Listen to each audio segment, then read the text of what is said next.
Hı. Axşamınız xeyir dostlar. Bu günləri gastrointestinal sistemin onkologiyasına başlayırıq və birinci hissədə qida borusunun xərçəngi haqqında danışmaq istəyirəm. Planımız bu şəkildə olacaq. İnsidensi, etiologiyası, baritoezofagus adenokarsinoma, klinikası, diaqnostikası və bəzi klinik halları müzakirə edəcəyik. İlk növbədə burada ezofagusun görüntüsünü qoymaq istədim, yadımıza salmaq üçün. Daha sonra isə insidansdan danışmaq istəyirəm. Qida borusu xərçəngi çox yaygın olan xərçəng növlərindən biri deyil, amma mortallığı yüksəkdir və sosial cəhətdən daha zəif olan ölkələrdə daha çox qida borusu xərçənginə rast gəlinir. Amerikada 1560-cı ildən indiyə qədər bu xərçəng növünə təsadüf olunur və qara dərili Amerikalılarda ağ dərilərə nisbətən, kişilərdə qadınlara nisbətən daha çox rast gəlinir. Bundan başqa bizdə Xəzər dənizindən başlayaraq şimali Çinə qədər olan hissədə daha çox təsadüf olunur. İran, Orta Asiya, Əfqanıstan, Sibiriya və s. bu hissələrdə. Səbəb olaraq isə mən burada bəzi şəkillər yerləşdirmişəm. Etiologiyasını oxuyanda Azərbaycanda normal olan bəzi adətlər var ki, onlar sırf özofagus xərçənginə yol aça bilir. Məsələn, alkoqol, siqaret bunlardan əlavə çox davamlı şəkildə isti çay qəbul etmək və ya isti qida qəbul etmək, daha sonra nitritlərin istifadəsi, funqal toksinlər, mukozanın hər hansı səbəblərdən zədələnməsi qida borusu xərçənginə yol aça bilir. Burada yadımıza saxlamaq üçün bəzi şəkillər qoymuşdum. Çay şəkli, kişilərdə qadınlardan çox olması, qara dərili insanlarda daha çox rast gəlinməsi, ən çox Xəzərin sahilindən şimali Çinə qədər uzanması. Dediyimiz kimi çox yayılmış bir növü deyil. Ezofagus xərçənginin skalmoz yəni yastı hüceyrəli karsinom və adenokarsinom kimi növlərini ayırd edirik. Amma bundan əvvəl mən istəyirəm ki, deməli baritoezofagusdan ilk əvvəl danışaq. Normalda heç bir problem olmayanda bədəndəki bütün hüceyrələr adi halda hemostazdadır. Amma bir stres faktoru baş verəndə ümumiyyətlə onkoloji xəstəliklərdə ilk başlanğıc burada olur ki, hemostazı pozan bir stres faktoru olmalıdır. Baritoezofagusunda stres faktoru mədədən gələn turşudur. Bundan sonra isə yaranan gastroezofageal reflüks xəstəliyidir. Deməli, buna qısaca qeyd deyəcəm sonraki hissələrdə. Uzun müddət davam edən qeyd nəticəsində özofagusun yastı epiteli, bağırsaq tipli, sütunvari kolumnar epitelinin əvəz olunmağa başlayır. Yəni, bu metaplaziyadır. Deməli, metaplaziya bildiyimiz kimi geri dönən proses deyil və perikanseroz bir vəziyyətdir. Bu prosesində patoloji fiziologiyası belədir ki, ilk növbədə geridə olanda xronik turşu ekspozisiyası baş verir. Yəni, mədə turşusu və öd tərkibli qida qalıqları distal özofagusa doğru geri qayıtmağa başlayır. Bu davamlı turşu ekspozisiyası da yastı epitelinin zədələnməsinə səbəb olur. Daha sonra isə xronik iltihab yaranır və toxumanın regenerasiyası pozulur. Mədə turşusu və ümumiyyətlə epitel hüceyrələrinin DNT strukturunda dəyişikliklər yaranmağa başlayır. Daha sonra isə epitelin metaplaziyası olur. Davamlı iltihab nəticəsində yastı epitel skalmoz olaraq görürük beynəlxalq ədəbiyyatda, tədricən sütunvari və ya kolumnar epitelinin əvəz olunmağa başlayır. Yeni yaranan epitel də mədə-bağırsaq traktının epitelinə bənzəyir və qoblet hüceyrələri burada spesifikdir. Qoblet hüceyrələri də özünə selekifraz eləyir.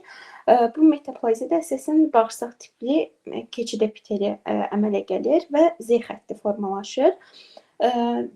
Sonra displaziya və xərçəngə keçiddə baritoezofagusu aşağı və yüksək dərəcəli displaziya şəklində inkişaf edə bilir. Turşu reflüksü və xronik iltihab hüceyrə proliferasiyasını artıracaq və genetik DNT zədələnməsi birlikdə genetik mutasiyalara səbəb olacaqdır. Burada TP53 və SDK idi. SDK 2A gen mutasiyaları baş verir və displaziyanın progressivləşməsinə səbəb olur. Yüksək dərəcəli displaziyada adenokarsinomaya keçid riskini artırır. Balet özofagsı olan xəstələrdə də elə ki, ardıcıllıq belə gedəcəkdir. Birinci gastroezofageal reflüks, daha sonra balet özofagsı, sonra adenokarsinoma və balet özofagsı olan xəstələrdə də adenokarsinomaya keçmə riski digər şəxslərə nisbətdə 30-125 qat daha da artır. Xülasə olaraq da deyə bilərik ki, burada şəkillər keçirmək bəzən yadımdan çıxır. Deməli, balet özofagsı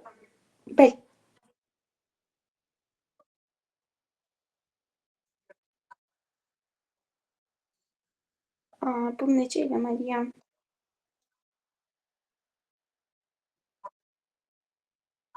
Hə, tamam. Aha. Am, okey, xülasə olaraq balet özofagsı haqqında deyirik ki, gastroezofageal reflüks fonunda başlayan iltihabi, regenerativ və metaplastik proseslərin nəticəsidir. Metaplaziya başlanğıcında bir qoruyucu mexanizm yaranır, amma bu sonra geri dönməz prosesə çevrilir və xərçəng riskini artırır. Balet özofagsı prekanseroz vəziyyət kimi qiymətləndirilir klinikada. Burada isə histoloji olaraq prosesin ardıcıllığını qoymuşdum. Normal ezofagus, deməli, daha sonra balet özofagussu, burada qoblet hüceyrələrini yadımızda saxlayırıq. Prekanseroz vəziyyət, prekanseroz vəziyyətin də aşağı səviyyəsi və yuxarı səviyyəsi olur. Daha sonra isə xərçəngə keçir. Burada isə risk faktorları yeni yazılıbdır. Kişilərdə, Qafqazlılarda, yaşı 40-dan yüksək olan şəxslərdə reflüks və gastroezofageal reflüks xəstəliyi, artıq çəki, obezlik və siqaretdən istifadə.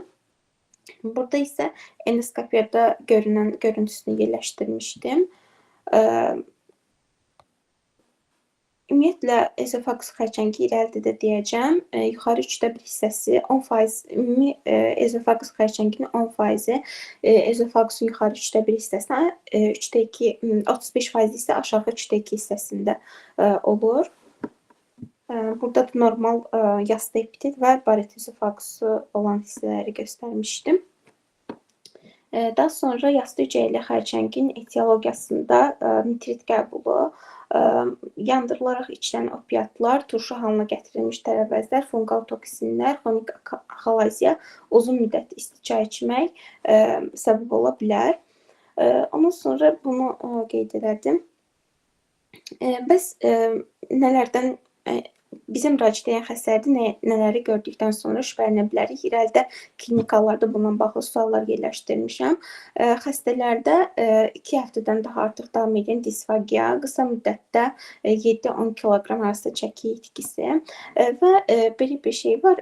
Qida borusu xərçəngində mortallıq nəyə görə yüksəkdir? Çünki qida borusunun 60%-dən çoxuna sirayət eləməyəndə xərçəng klinik əlamətlər üzə çıxmır. Daha sonra odinofagiya, regurgitasiya və döş qəfəsində və beldə ağrı, döş sümüyünün aşağısında və beldə ağrı olur. Diaqnostikasında xüsusi spesifik diaqnostik metodu yoxdur. Ümumi anamnestik məlumatlar, daha sonra xəstənin şikayətləri və rutin kontrast radioqrafiya, ulserativ dəyişikliklər və özofagoskopiya ilə diaqnozu dəqiqləşdirə bilərik. Deməli, burada başqa nələrdən danışacaqdım? Bir də adenokarsinomada danışmadım. Adenokarsinomada əsasən balet özofagusunun fonunda inkişaf edir və daha çox distal özofaqus nahiyəsinə rast gəlinir. Gastroezofageal keçid bölgəsində yaranır. Bir də fərqləri var. Uzun müddətli gastroezofageal reflüks nəticəsində özofagusun yastı epitel hüceyrələri metaplaziya uğrayır. Baletdən sonra adenokarsinomaya keçilir. Burada da TP53, HR2 genlərində mutasiyalar baş verir və adenokarsinoma yaranır. Başlanğıcda aşağı dərəcəli displaziya yaranır, daha sonra yüksək dərəcəli displaziya və invaziv adenokarsinomaya çevrilir. Ondan sonra isə invaziv xərçəng və metastaz həmin bu 60% dediyimiz variant yaranır. Hüceyrədə bölünmə və bölünmə artıq nəzərdən çıxır. İnvaziv adenokarsinoma yaranır. Mukoza və submukozanı keçir. Əzələ qatına və ətraf toxumalara yayılır. Limfa düyünlərinə, qaraciyərə, ağciyərə, bir də peritona metastaz verə bilir. Adenokarsinomada da əsas şikayətlər olacaq disfagiya, arıqlama, 3 ayda 10 kiloqrama qədər çəki itkisi görəcəyik. Döş sümüyünün arxasında ağrı, yanma hissi, bir də qanlı qusma və miqrena ola bilər. Bəzən qida borusu xərçəngi metastaz verəndə laringeal siniri zədələyə bilir. Ona görə də səs batması da görə bilərik. Bir də obezliyə olan xəstələrdə mədən daxili təzyiq artır deyə reflüks başlayır. Bu da səbəblərindən biridir. Daha sonra klinik hallardan danışmaq istəyirəm. 55 yaşlı kişi xəstədir. Son 6 ayda udmanın çətinləşməsi, 10 kiloqram arıqlama və sterlin arxasında yanma hissi ilə müraciət edir. Müayinədə nümayəndəyə qədər olan ardıcılığı müzakirə etmək istəyirəm. Kimsə demək istəyir, yoxsa mən özüm danışım? Əgər instrumental müayinə deyilirsə, yəqin ki, birinci rentgen kontrastlı eləyərək məncə. Yəni mən ardıcılıq soruşmaq istəyirəm. Məsələn, xəstə kabinetə gələndən müalicəsinə qədər hansı ardıcılıqla getməliyik? Sadəcə instrumental, yoxsa ümumiyyətlə? Anamnezindən müalicəsinə qədər.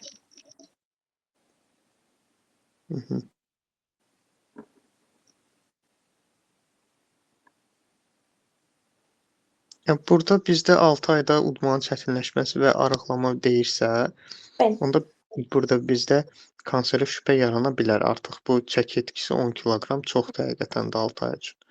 Onda əgər biz bundan şübhələnirsə, ilk başda kontrastlı rentgen müayinəsi eləyərik. Burada rentgen müayinəsində bir dəyişiklik yəqin ki, görə bilərik. Daha sonra dəqiqləşdirmək üçün yəqin ki, ezofagoduodenoskopiya eləyərik. Yəni endoskopik müayinə apararıq və biopsiya götürərik və biopsiyamızın nəticəsinə baxmalıyıq ki, bu həqiqətən də kanserdir. Yəqin ki, vakamıza görə kanser olacaq. Eynən. Burada biopsiya çox önəmlidir. Endoskopiyadan sonra biopsiya materialı götürülməlidir və adenokarsinoma daha sonra təsdiqlənməlidir. Bir də PET-CT məsələsi var, hansı ki, Azərbaycanda bahalı olduğu üçün çox istifadə olunmur. PET-CT dəqiqləşdirir diaqnozu. Bir də müalicəsində də neoadjuvant terapiyadan istifadə olunur. Daha sonra ola bilər ki, cərrahi rezeksiyada olunsun, özofagektomiya. Əməliyyatdan sonra isə kimyoterapiyanı davam edirik. Sonra ikinci halda 60 yaşlı kişi xəstədir. Son 4 ayda disfagiya, səsin batması, iştahsızlıq və çəki itkisi ilə müraciət edir. Səsin batmasının səbəbi nədir və diaqnoz sizcə nədir? Anamnezində 35 ildə siqaret çəkir, üzr istəyirəm, və spirtli içki istifadəsi var. Burada yəqin qaydan sinirin sıxılmasına bağlı olacaq, səhv eləmirəmsə. Laringeal Nazir, nəsə deyirdin, səsin gəlmədi sonra.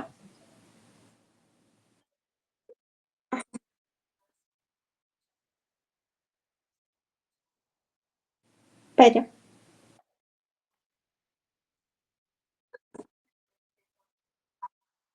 Aha, eynən.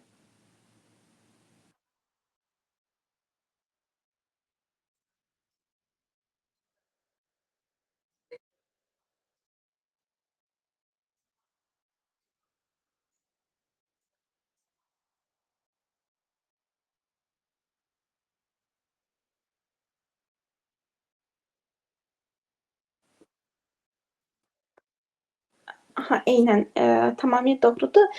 Bir dənə bronxoskopiyanı da bura əlavə eləməliyik. Bizə lorda belə xəstələr çox gəlirdi. Törəmə traxeaya invaziya eləyəndə laringeal siniri zədələyir deyə səs batması görürük. Ya da bu hallarda ola bilirdi. Bir də ki, larinksdə kistlər olanda da səs batması olur. Onu diferensiyasiya eləmək üçün gərək biopsiya götürülsün.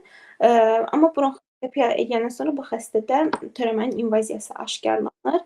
Diaqnozda özofagusun orta hissəsində squamous hüceyrəli karsinoma olacaq. Müalicəsində isə radioterapiya, kimyoterapiyanın kombinasiyası, yəni sadəcə palliativ müalicə olunmalıdır. Aha.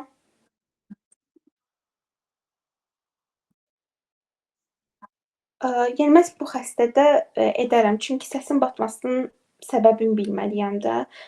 Qeyd elədiyim kimi, qırtlaqda kistlər olanda da səs batması ola bilir.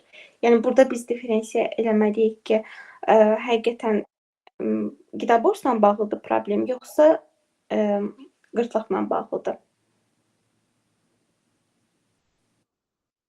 Çünki qırtlaq kistlərində də məsələn disfagiya görə bilirik bəzən. Düzdür, bu qədər uzun müddətli olmur, amma səs batması disfagiyadan sonra iştahsızlıq yaranır belə. Bu da dolayı olaraq çəki itkisi yaradır. Ona görə gedişləri oxşardır deyə bronxoskopiya eləyirlər. Sən sağ ol. Üçüncü halda bu dəfə qadın xəstədir. 3 aydır davam edən disfagiyadır, tüp hüceyrə axmasıdır. Hipersalivasiya yoxdur. Sternum arxasında ağrı var, davamlı öskürür. Ailə anamnezdə xərçəng yoxdur. Zərərli vərdişləri olmayıb indiyə qədər. Sizcə necə olmalıdır ardıcıllıq?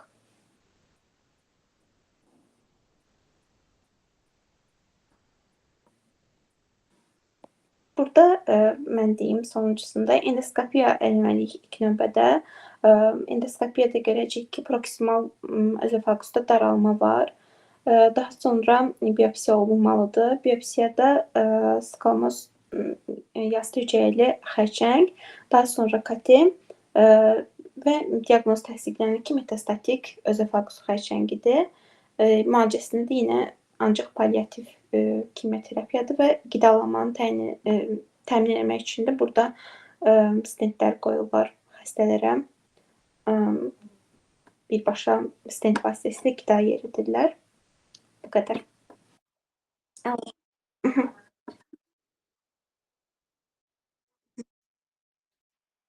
Bunu mən də bilmirəm. Sadəcə belə yazılmışdı, yəni кейsdə. Mən də qoydum. Fikri olan varsa müzakirə edə bilər, amma dedin başda kəsdim üzrü say. Dedin ki, hipersalivasiyası yoxdur. Bəlkə məsələn xanım deyib ki, hipersalivasiyam yoxdur, sadəcə yaxın müddətdir ki, tüpürcək axması olur. Ola bilər, amma davamlı öskürək falan getirib biopsiyaya gətirməsi biraz qəribə gəldi mənə. Açıqca.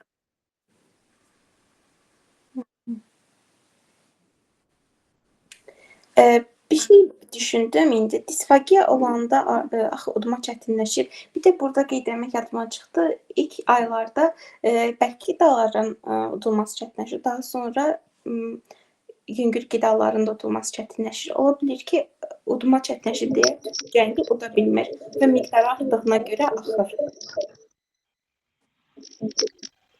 Bəlkə də buna görədir. Razıyam, məncə də elə disfagiyadır ki, sırf uda bilmədiyi üçün. Normalda biz istəməsək də uda bilirik axı. Bu xəstə udmasa, məncə belə olacaq.